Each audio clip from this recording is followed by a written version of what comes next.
So మీరు చూస్తున్న ఈ ప్రాంతం అంతా కూడా మన వరంగల్ సంబంధించినటువంటి ప్రాంతం. వరంగల్ కరీమాబాద్ షాయంపేట పోయే దారిలో కానీ హంటర్ రోడ్లో ఉన్న ప్రాంతం కానీ తర్వాత శాకరాజ్కుంట కావచ్చు, ఇదంతా కూడా పూర్తి స్థాయిలో మునిగిపోయింది.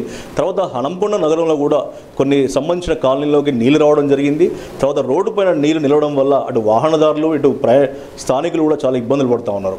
ఏదేమైనా పూర్తి స్థాయిలో స్మార్ట్ సిటీగా ఉన్నట్టు ఓరుగల్ నగరంలో మరి ఇలా నీళ్లు నిలవడము, ఇళ్లలోకి నీళ్లు రావడం అయితే ఇది సరైంది కాదు అని అయితే ప్రజలు ఆవేదన వ్యక్తం చేస్తున్నారు.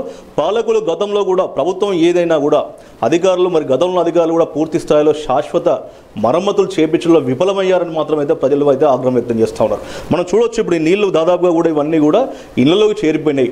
పడవలు వేస్తే కానీ బయటికి రాలేని పరిస్థితిలో వాళ్ళు ఉన్నారు. ఇంటి మీదకి ఎక్కే పరిస్థితి లేదు, ఇంట్లో ఉండే పరిస్థితి లేదు, ఇంట్లో కరెంటు లేదు.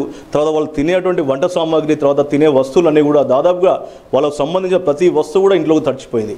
మనం ముఖ్యంగా చూస్తే రంగశాపేట నుంచి అండర్ బ్రిడ్జ్ నుంచి మొదలు పెడితే రంగశాపేట వరకు కూడా ఏనాడు నీరు నిలవని ఒక ప్రాంతం కూడా పూర్తి స్థాయిలో కూడా చెరువును తలపిస్తూ ఉంది. అంటే ఆ ప్రాంతానికి వెళ్ళలేని పరిస్థితి ఉంది. ఇప్పుడు ఇంటి వరకే పరిమితం అయిపోయింది చాలామంది కూడా. ఇంట్లో కరెంటు లేదు, దోమల బెడద, తర్వాత రాత్రి అయితే చాలా ఇబ్బందులు పడుతున్నాయని చెప్తున్నారు. సో మొత్తానికైతే ప్రజలు ఇబ్బంది పడుతూ ఉన్నారు. ఆ అధికారులు ఒకసారి పట్టించుకోవాలని చెప్పేసి వాళ్ళు వేడుకుంటూ ఉన్నారు. అయితే అధికారులు పట్టించుకోవడం అనేది కేవలం ఆ తాత్కాలికంగా కాకుండా ఇప్పటి వరకు తాత్కాలిక ఉపశమనం కలిగించినప్పటికీ కూడా కానీ పూర్తి స్థాయిలో మరమ్మతులు చేపట్టాలని అయితే ప్రజలు కోరుతూ ఉన్నారు.